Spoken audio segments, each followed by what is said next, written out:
നാം കാണേണ്ടത് കേരളത്തിന്റെ സർക്കാർ ആരോഗ്യ സംവിധാനത്തെ തകർക്കുന്നതിന് വേണ്ടിയിട്ടുള്ള വളരെ ആസൂത്രിതമായിട്ടുള്ള ശ്രമം നമ്മുടെ സംസ്ഥാനത്ത് നടക്കുന്നുണ്ട്. എന്താണ് അതിന് കാരണം?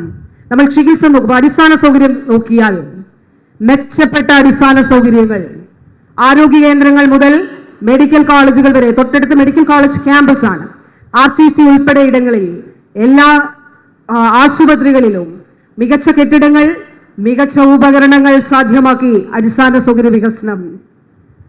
അതോടൊപ്പം തന്നെ അടുത്തത് ചികിത്സാ സംവിധാനങ്ങൾ. ഞാൻ ഇവിടുത്തെ ചികിത്സാ സംവിധാനങ്ങളെ കുറിച്ച് 1-2 മാത്രം പറഞ്ഞു. തൊട്ടടുത്ത് തിരുവനന്തപുരം മെഡിക്കൽ കോളേജിൽ ഒരു ഉദാഹരണം, ഇന്റർവെൻഷണൽ ന്യൂറോളജി പറഞ്ഞതുപോലെ മെക്കാനിക്കൽ ത്രോംബക്ടമി ഒക്കെ ചെയ്യുന്നതിന് വേണ്ടി വലിയ രക്തക്കുഴലുകളിൽ ബ്ലോക്ക് ഉണ്ടാകുമ്പോൾ പുറത്ത് 15-20 ലക്ഷം രൂപയാകുമ്പോൾ നമ്മുടെ ഈ മെഡിക്കൽ കോളേജിൽ സൗജന്യമായി ആ ചികിത്സ നൽകുന്നു. ഇന്റർവെൻഷണൽ റേഡിയോളജി ഉള്ള മെഡിക്കൽ കോളേജുകളിലും ഇത് ചെയ്യുന്നുണ്ട്. ഡോക്ടർ ബിന്ദു ഡോക്ടർ ഇവിടെ ഇരിപ്പുണ്ട്, ഡോക്ടർ ജയപ്രകാശ് ഡോക്ടർ ഇവിടെയുണ്ട്. SIT രാജ്യത്തെ 10 മികവിന്റെ കേന്ദ്രങ്ങളിൽ ഒന്നായി തിരഞ്ഞെടുക്കപ്പെട്ടു. റെയർ ഡിസീസിന് വേണ്ടി ആദ്യമായി സൗജന്യ പദ്ധതി ആരംഭിച്ച സംസ്ഥാനത്തിന്റെ പേരാണ് കേരളം. Kerala united against rare diseases. ഒരു vial medicine SMA, spinal muscular atrophy, ആ രോഗം ബാധിച്ച കുഞ്ഞുങ്ങൾക്ക് ആ മാതാപിതാക്കൾ കുഞ്ഞുങ്ങൾ നടന്നു കാണണമെന്ന് ആഗ്രഹിക്കുന്നു, പക്ഷെ അവർക്ക് പിച്ച വയ്ക്കാൻ കഴിയില്ല. ആ കുഞ്ഞുങ്ങൾക്ക് നടക്കുന്നതിന്, അവരുടെ നട്ടില് തല നേരെ നിൽക്കുന്നതിനും ഒക്കെ തന്നെ സഹായകരമാകുന്ന നിലയിൽ ഈ ട്രീറ്റ്മെന്റ് മാറുന്നു. ഒരു വയലിന് 1.5 ലക്ഷത്തിലധികം രൂപയാണ് വില. കോഴിക്കോടുള്ള ഒരു കുഞ്ഞ് CM-നോട് പറഞ്ഞു, സ്കോളിയോസിസ് സർജറി ചെയ്ത് കഴിഞ്ഞിട്ട് CM-നോട് കോഴിക്കോട് വെച്ച് കണ്ടപ്പോൾ പറഞ്ഞു, ഞാനും അന്നേരം ഉണ്ടായിരുന്നു, CM ബഹുമാനപ്പെട്ട മുഖ്യമന്ത്രി, എനിക്ക് യാത്ര ചെയ്യുമ്പോൾ ഇപ്പോൾ പുഴകൾ കാണാം, എനിക്ക് മരങ്ങളെ കാണാം, എനിക്ക് മനുഷ്യരെ കാണാം. അന്നാ മകൾ 10ാം ക്ലാസ്സിലാണ് പഠിക്കുന്നത്. അവൾ പറഞ്ഞു, എനിക്ക് ഇരുന്ന് പുസ്തകം വായിക്കാൻ കഴിയുമായിരുന്നില്ല, ഞാൻ ഇപ്പോൾ ഇരുന്ന് പുസ്തകം വായിക്കുന്നു. ആ സർജറി ചെയ്തത് തിരുവനന്തപുരം മെഡിക്കൽ കോളേജിലാണ്. ഇങ്ങനെ ഓരോയിടത്തും ചികിത്സാ സംവിധാനങ്ങളിൽ മാറ്റം. കരൾ മാറ്റിവെക്കൽ ശസ്ത്രക്രിയ 2022 കോട്ടയം മെഡിക്കൽ കോളേജിൽ ആരംഭിച്ചു. തിരുവനന്തപുരത്ത് നടക്കുന്നു. IOT സ്ഥാപിച്ചു, ഇൻസ്റ്റിറ്റ്യൂട്ട് ഓഫ് ഓർഗൻ ട്രാൻസ്പ്ലാന്റേഷൻ ബഹുമാനപ്പെട്ട മുഖ്യമന്ത്രി സ്ഥാപിച്ചു. അനേകം കാര്യങ്ങൾ, ഞാൻ അതിലേക്ക് കടക്കുന്നില്ല. ഇനി മറ്റ് പദ്ധതികൾ പൊതുജനാരോഗ്യവുമായിട്ട് ബന്ധപ്പെട്ട് പൊതുജനാരോഗ്യ നിയമം ഏകാരോഗ്യത്തെ അടിസ്ഥാനമാക്കി നമുക്ക് സാധ്യമാക്കാനായിട്ട് കഴിഞ്ഞു. നിപ്പ പകർച്ചവ്യാധി വന്നു. ആഗോളതലത്തിൽ 70% മുകളിൽ മരണമുള്ള നിപ്പ എന്ന പകർച്ചവ്യാധി 2023 കോഴിക്കോട് ഔട്ട്ബ്രേക്ക് ഉണ്ടായപ്പോൾ 33% ആ മരണനിരക്ക് കുറയ്ക്കാൻ നമുക്ക് കഴിഞ്ഞു. ഔട്ട്ബ്രേക്ക് നിലനിൽക്കുമ്പോൾ ഇൻഡെക്സ് കേസ് കണ്ടെത്തിക്കൊണ്ട് ആ ഔട്ട്ബ്രേക്കിനെ പിടിച്ചു നിർത്താൻ കേരളത്തിന് കഴിഞ്ഞു. Amoebic meningoencephalitis, brain eating amoeba മൂലമുള്ള അമീബിക് മസ്തിഷ്ക ജ്വരം, നെഗ്ലേറിയ ഫൗലേറിയ ആണെങ്കിൽ ആഗോളതലത്തിൽ 99% മോർട്ടാലിറ്റി ഉള്ള രോഗം, അക്കാൻഡമീബയാണെങ്കിൽ 70% മോർട്ടാലിറ്റി ഉള്ള രോഗം. നമ്മുടെ 2023 നിപ്പയ്ക്ക് ശേഷം നമ്മൾ ഗൈഡ് ലൈൻ ഇറക്കി. ഓരോ മസ്തിഷ്ക ജ്വരത്തിന്റെയും കാരണം കണ്ടുപിടിക്കണം. നമ്മുടെ സംവിധാനം, നമ്മുടെ സിസ്റ്റം അത് ആരംഭിച്ചു. എന്താണ് അതുകൊണ്ടുള്ള പ്രയോജനം?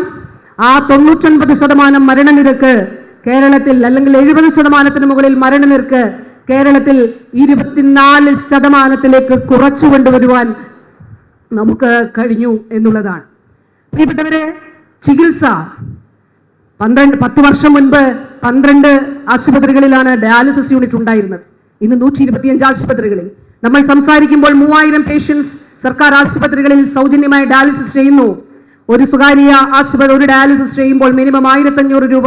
ഞാൻ കഴിഞ്ഞ ദിവസം ഇത് പ്രസംഗിച്ചപ്പോൾ ഒരാൾ എൻ്റെ അടുത്ത് വന്ന് പറഞ്ഞു, മിനിസ്റ്റർ പറഞ്ഞത് തെറ്റാണ്, 1500 അല്ല 2250 രൂപയാണ് എന്നോടൊരു ഡയാലിസിസിന് വാങ്ങുന്നത് എന്ന് പറഞ്ഞു. 3000 പേഷ്യൻസ് ഡയാലിസിസ് ചെയ്യുമ്പോൾ 3000 ഗുണം 1500 ഒരു ദിവസം കേരളത്തിൽ സർക്കാർ ആശുപത്രികളിൽ സൗജന്യമായി അത് ചെയ്യുന്നു. ഇന്ന് നമ്മുടെ എല്ലാ ജില്ലാ ആശുപത്രികളിലും ഇടുക്കി മാത്രമാണ് ശേഷിച്ചത്.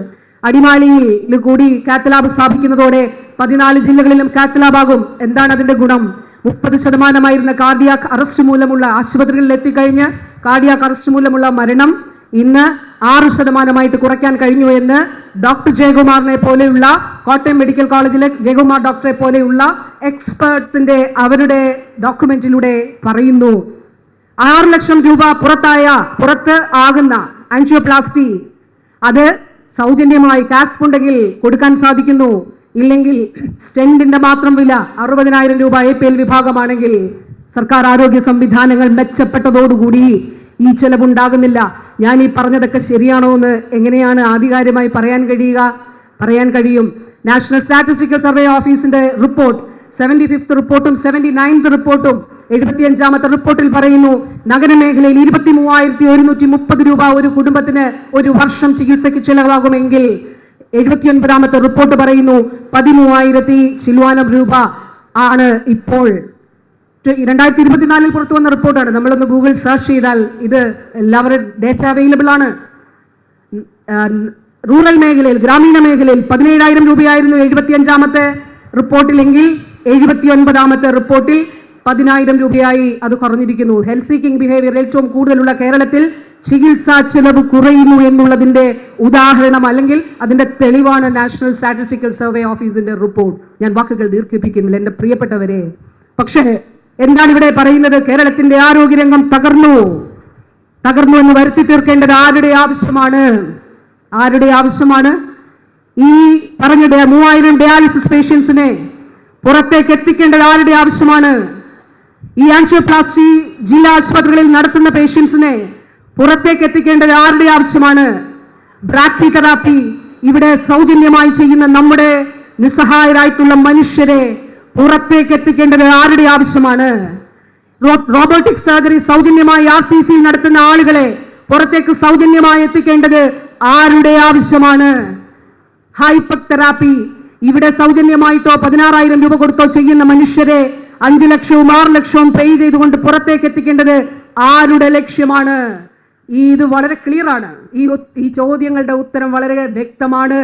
കേരളത്തിൽ ഇൻവെസ്റ്റ് ചെയ്തിരിക്കുന്ന ആഗോള സ്വകാര്യ കുത്തകകളുടെ ആവശ്യമാണ്. 1750 ചെറിയ ഹോസ്പിറ്റലുകൾ പൂട്ടി. ഇനി പൂട്ടിക്കേണ്ടത് സർക്കാർ ആശുപത്രികളാണ്. ആ സർക്കാർ ഇപ്പൊ വിളപ്പിൽ ഒരു ആശുപത്രി പൂട്ടി, ഒരു ആരോഗ്യ കേന്ദ്രം, ഒരു സാമൂഹ്യ ആരോഗ്യ കേന്ദ്രം പൂട്ടി. നമ്മൾ കണ്ടു ചാനലുകളിലൂടെ.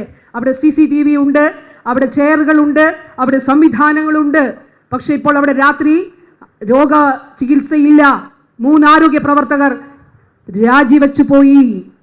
ഈ ആഗോള സ്വകാര്യ കുത്തകകൾക്ക് മുന്നിൽ കേരളത്തിന്റെ സർക്കാർ ആരോഗ്യ മേഖലയെ അടിയറ വയ്ക്കാൻ ഉദ്ദേശിക്കുന്നില്ല എന്നുള്ളത് തന്നെയാണ് കേരളത്തിന്റെ പ്രഖ്യാപനം. എൻ്റെ പ്രിയപ്പെട്ടവരെ,